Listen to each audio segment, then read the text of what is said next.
Muito bem, amigos, aqui estamos para mais uma apresentação do nosso Educação em Debate e hoje vamos falar sobre patrimônio histórico e artístico e trouxemos uma pessoa altamente especializada, um homem que durante quase 7 anos presidiu o INEPAC, o Instituto Estadual do Patrimônio Artístico e Cultural do Rio de Janeiro. Marcos Monteiro, prazer grande de revê-lo aqui na luta, não é? O que é o Instituto Cultural Acervo Brasil? O que é isso? Olha, isso foi uma instituição que foi criada com o intuito de valorizar e fomentar as ações ligadas à preservação do patrimônio cultural em todo o país. Nós sentimos que havia uma demanda grande, uma ausência de organizações não governamentais ligadas à preservação em todo o Brasil. Você tem muitas ONGs, OCIPs, enfim, ligadas ao meio ambiente, mas ao patrimônio existem muito poucas. É uma entidade sem fins lucrativos. Sem fins lucrativos, civil, né, e que reúne um grupo de pessoas interessadas no assunto. Você preferir, que projetos assim de saída você já tem em carteira, vamos dizer assim? Olha, nós temos focado o nosso trabalho principalmente nas ações de educação para o patrimônio e nas ações de inventário, porque nós detectamos que há uma necessidade de se inventariar principalmente o patrimônio móvel em nosso país. E é o patrimônio que corre um risco maior. Para você ter uma ideia, nós não temos sequer um sistema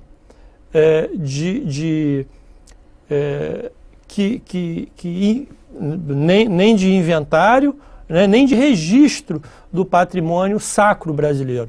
Quer dizer, uma peça é furtada em Pernambuco e é vendida em São Paulo, os órgãos de patrimônio não tomam nem conhecimento. Isso acontece muito, não é? Nossa, isso é o dia a dia, né? O nosso patrimônio. E o que é pior, se esvaindo para outros países, principalmente para a Europa. Agora, não há controle sobre isso, né? Você diz não há um registro do acervo e muito menos o controle de como isso sai, não é? A gente fica penalizado. Eu me lembro que falou-se muito quando Dom Eugênio Salles era o cardeal, ainda é o cardeal arcebispo do Rio de Janeiro, mas agora é emérito. Ele quis sempre e lutou muito pela criação do Museu de Arte Sacra no Rio de Janeiro. E a argumentação que Sua Eminência fazia sempre era de que isso estava se perdendo, porque era um roubo aqui, outro roubo ali, e, enfim, as igrejas são desprotegidas, né, do ponto de vista da segurança. Isso melhorou um pouco? O que lhe parece? Olha, não, pelo contrário, isso piorou, né? Em função da omissão, do descaso das autoridades que deveriam zelar por esse patrimônio, tanto eclesiásticas quanto em todas as instâncias de governo, né? É um crime o que vem acontecendo, principalmente em relação à arte sacra, em todo o país, né? Você não vê ações positivas nesse sentido. A arte sacra, por exemplo, ela migra com muita facilidade para o estrangeiro, principalmente Portugal e Espanha, né? Que de alguma forma o Brasil teve muita ligação, primeiro por ser o único país América Portuguesa, em segundo num período importante da colonização de 1580 a 1640, ter pertencido, em função da União Ibérica, à Espanha. Então você tem uma arte, né, um quantitativo de arte muito expressivo ainda desse período, por incrível que pareça. E essas peças têm migrado para a Europa, né? Agora você vê, não se diga que é por falta de competência nossa para fazer algo sério, porque eu conheço muito bem, de já ter visitado várias vezes, o Museu de Arte Sacra da Bahia. É impressionante aquilo, não é? Você conhece o projeto e é muito visitado e tudo, quer dizer, nós tivemos competência para fazer isso. E por que no resto do Brasil também não se pode fazer, né? Agora é sinal dos tempos, né? A última grande investida nesse campo foi a criação do Museu de Arte Sacra de Belém, né? Que é excepcional também. Nós temos o da Bahia, como o senhor citou, o de São Paulo, né? Que foi também para a época, né? Agora, nós tivemos a atuação de grandes figuras num determinado momento em nosso país. Havia um comprometimento muito maior e havia uma paixão por parte dessas pessoas. Então, Dom Clemente Maria da Silva Negra, o próprio IFAM, à época da geração heróica, quando era dirigido pelo Rodrigo de Melo Franco, e toda aquela geração, com Lúcio Costa, inicialmente com Mário de Andrade, havia uma paixão por patrimônio. Eles eram apaixonados, eles acreditavam na causa. Hoje não, hoje existe uma apatia completa, eles incorporaram o ser funcionário, é mais uma atividade como outra qualquer, e pela falta de paixão não há esse envolvimento. Então, e é uma área, né? Nós estamos falando de arte, nós estamos falando de sensibilidade, nós estamos falando de cultura, nós estamos falando de educação. Não é para qualquer um. Sem envolvimento, não funciona. E sem paixão não funciona nada, né? E qual é a relação que existe entre o INEPAC e o IFAM? Eles, de uma certa forma, não se repetem? Não, porque as atribuições elas são concorrentes, né? A proteção do patrimônio cultural, ela é definida até pela Constituição, no seu artigo 216. Ela é uma obrigação dos poderes, né? Tanto na instância municipal, estadual e federal, como de todo cidadão, né? A importância da memória, da identidade, é uma questão de soberania. Quando você não trabalha essas questões, você põe em risco a própria soberania, né? A partir da década de 70, quando se começou a falar numa nova ordem mundial, e a partir do início dos anos 90, quando se começou a discutir a questão da globalização, isso trouxe outras questões à tona, não é? Você sofre uma influência, você troca todas essas experiências, né? E aí entra também o grande boom da internet no planeta. E o que isso tem a ver com o patrimônio? Tem tudo a ver com o patrimônio, claro, não é? Claro. Porque hoje você coloca uma arma poderosa na mão de um garoto de 10, 11, 12 anos, que é um computador, e ele se abre para o mundo todo e, ao mesmo tempo, ele deixa de conhecer, deixa de lidar com aquilo que está ao lado da casa dele ali. A gente observa. Eu queria, Marcos Monteiro, saber, hoje, no Rio de Janeiro, qual seria o seu maior problema do ponto de vista patrimonial. Nós vamos dar um pequeno intervalo e logo voltaremos com o nosso programa. Até já.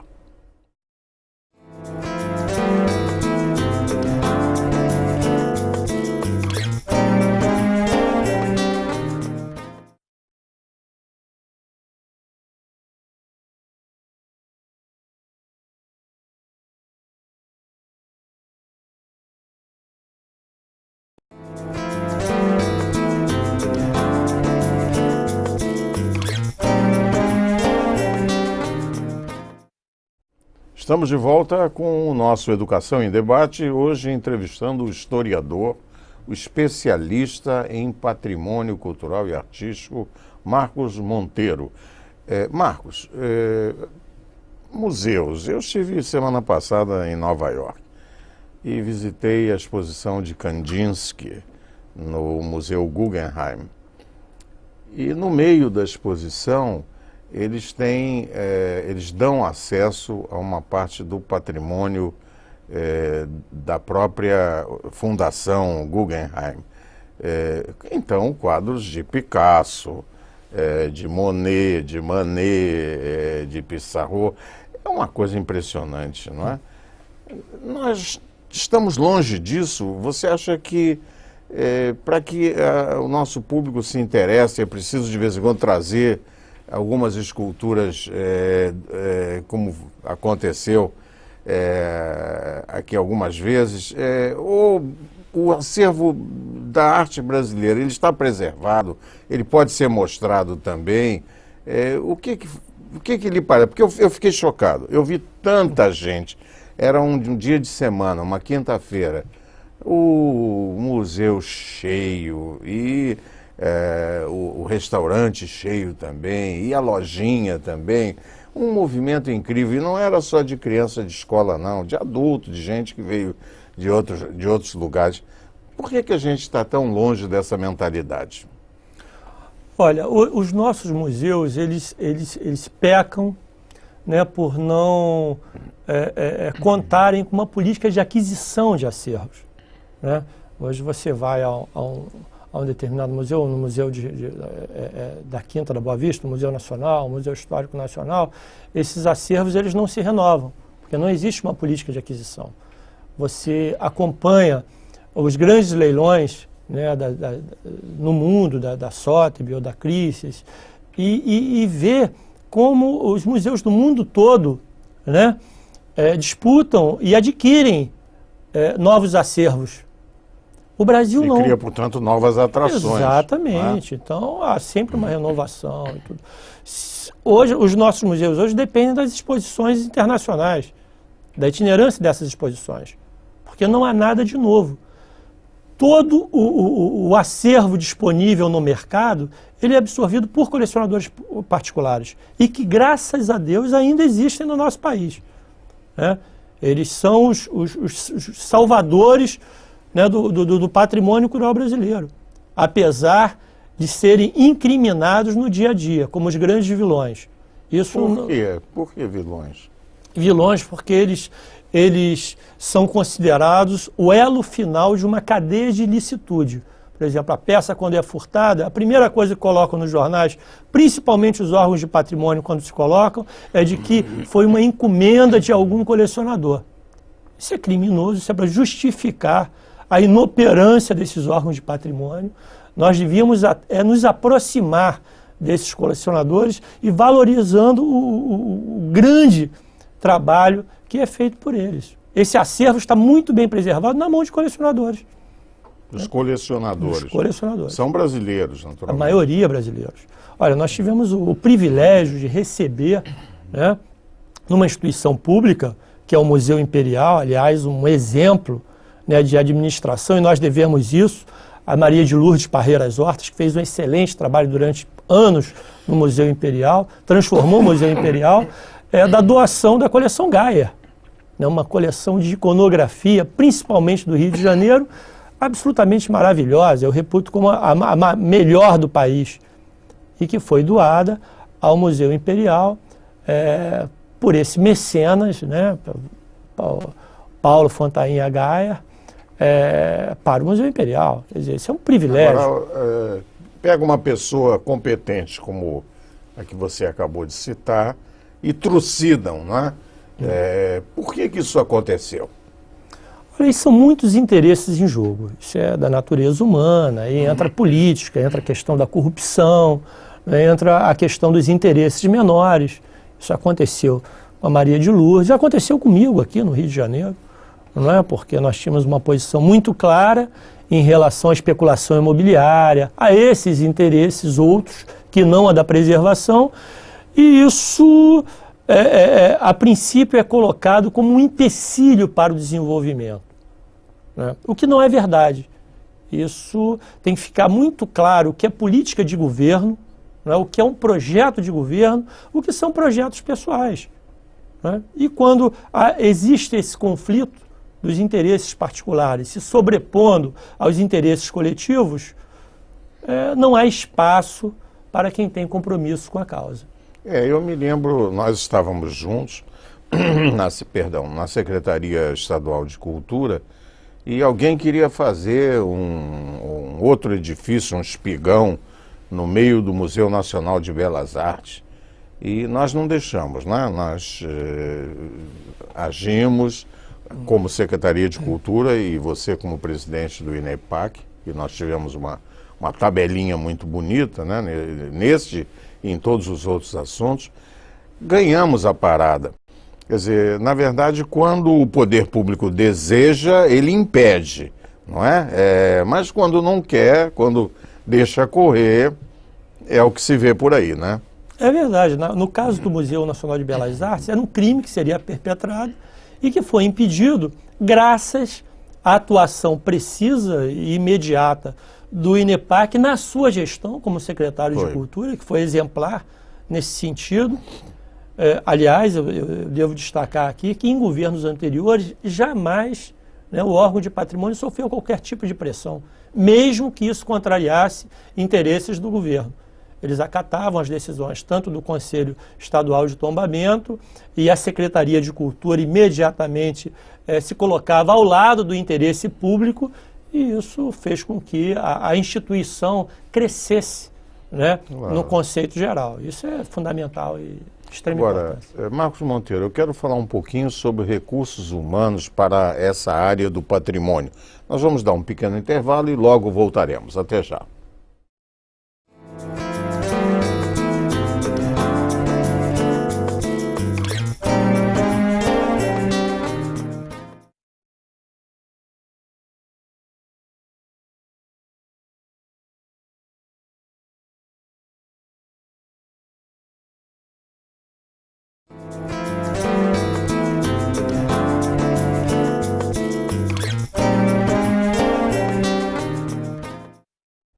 De volta com o nosso Educação em Debate, hoje falando sobre patrimônio histórico e artístico. E aí, Marcos Monteiro, você é um batalhador, você é um bacharel em Direito, mas, na verdade, é um historiador e é uma das figuras notáveis do Brasil nessa área do patrimônio histórico e artístico. Eu me lembro que quando você foi constituir o Conselho de Tombamento, não houve uma pessoa que recusasse o seu convite, porque são pessoas que respeitam o seu caráter, a sua formação e as suas intenções. E agora eu fico preocupado com relação aos recursos humanos. Muita gente fala que ainda vai ter muita coisa, muita intervenção na Lapa, e aí faltam restauradores. O que se faz em matéria de política de recursos humanos para que essa não seja a desculpa? Olha, em primeiro lugar, é necessário, né, porque parece até um chavão, mas tudo começa pela educação, né? Eu acho que nós temos que propor a mudança do nome da Secretaria de Educação. Não pode se chamar Secretaria de Educação seguindo esse programa que aí está, essa política que aí está. Muda para a Secretaria de Ensino, muda para a Secretaria de Alfabetização, mas Secretaria de Educação não, porque ela não cuida de educação, né? E quando você toca na questão do patrimônio, a educação é primordial. Poxa. Isso tem que começar da criança, do jovem, na valorização, da absorção desse patrimônio como uma coisa que lhe pertence. Fica muito difícil. Você tendo que educar os governantes... Aí já não tem mais jeito. Aí fica muito mais difícil. Quer dizer, então, numa questão de emergencial, né, nós poderíamos formar técnicos, artesãos, restauradores. Lamentavelmente, a única instituição particular que vinha formando restauradores vai acabar com seu curso agora, que é a Universidade Estácio de Sá, alegando que ela não dá lucro. Quer dizer, num exemplo de irresponsabilidade social enorme, né, num Estado e num país que tem um patrimônio absolutamente maravilhoso. Aí você lutava para trazer, inclusive, um know-how de fora, da Itália, não é? Lembra que você fez vários contatos e tudo. Quer dizer, nós quando precisarmos vamos ter que buscar lá fora, porque aqui não tem, né? Nós até temos, mas num número insuficiente pela magnitude e a quantidade, né, principalmente de patrimônio edificado, né? Só o Rio de Janeiro, né, que dado a sua importância por ter sido capital do país nos 4 períodos, né? Porque foi na colônia, foi no Reino Unido, foi no Império e foi na República, em todas essas repúblicas velhas e novas e novíssimas e estranhas que nós estamos vivendo. Isso gerou um patrimônio fantástico, né? E esse patrimônio precisa de zelo, precisa de cuidado, precisa de restauro, precisa de manutenção. E nós precisamos de técnicos em quantidade suficiente. Claro, eu me lembro até você falando, uma vez o Marcos veio conversar comigo a respeito de uma descoberta dele na Baixada Fluminense. Ele tinha chegado a uma igrejinha, num lugar assim recôndito e tudo, onde eu acho que havia sido batizado o Luiz Alves de Lima e Silva, que depois se transformou no Grande Duque de Caxias. Essa igreja existe ainda. Ela existe, bastante arruinado, e pasme, foi feito um vazadouro de lixo ao lado dessa igreja. O lixo chega a entrar no pátio da igreja. Ela teve, foram sucessivos saques, né? A prefeitura local, ela fica em Magé, é uma prefeitura que vem tendo sucessivos maus governantes, e o patrimônio completamente relegado. É um município que tem um potencial até turístico devido à importância e à grandiosidade desse patrimônio, mas não é cuidado. E os órgãos de patrimônio também, com raríssimas exceções, em determinados períodos, atuam, né? Hoje eles estão mais comprometidos, esses gestores, em se manterem nos cargos. Então a licenciosidade impera. Então tudo é possível. Não se crie problemas com os prefeitos e com o governador, porque senão isso vai colocar em risco o nosso cargo. Mas eu pergunto, quando, como eu contei o caso da igrejinha, enfim, que foi fundamental na vida do Duque de Caxias, quando não se tem o menor apreço por isso, o menor respeito por isso não é ruim para o prefeito? Não mancha a gestão deles? E assim, olha, na gestão do fulano de tal, a igreja do Duque de Caxias, ela virou lixo, né? Isso não é ruim para ele? Mas quem pensa assim é uma parcela ínfima do eleitorado. Porque como o eleitorado também ele não foi educado para valorizar esse patrimônio, então ele não reconhece aquilo nem como dele, aquilo não tem nada a ver com ele, aquilo é mais uma igreja velha. Ele não sabe o valor daquilo, como aquilo é importante para a história dele, né? Para a memória, para a formação da sua identidade. Mas, Marcos, e o papel do Ministério da Cultura nisso tudo? Porque, enfim, eu acho que tem a ver com isso, ou deveria ter. O Ministério da Cultura é um pouco omisso também nessas coisas, né? Hoje os programas do Ministério da Cultura e alardeados, e até nós tivemos um ministro razoável, que foi o Gil. Foi um ministro da Cultura razoável, mas razoável, né? O patrimônio, ele não avançou, as políticas de preservação do patrimônio, elas não avançaram como deveriam, né? E acontece muito desses casos. O IPHAN, por exemplo, ele só cuida do patrimônio que é tombado por ele. O que é uma lástima, porque o Instituto de Patrimônio ele deve cuidar de patrimônio, até porque não está fechado o livro de tombamento. Então, se ele não zelar hoje por todo o patrimônio da nação, amanhã ele não vai ter o que tombar mais. Então, ele vai fechar aquilo ali. E, infelizmente, ele só cuida do que é tombado. Essa política nós instituímos no Estado, na sua gestão, de que o órgão de patrimônio deve cuidar de patrimônio, independente dele ser tombado ou não.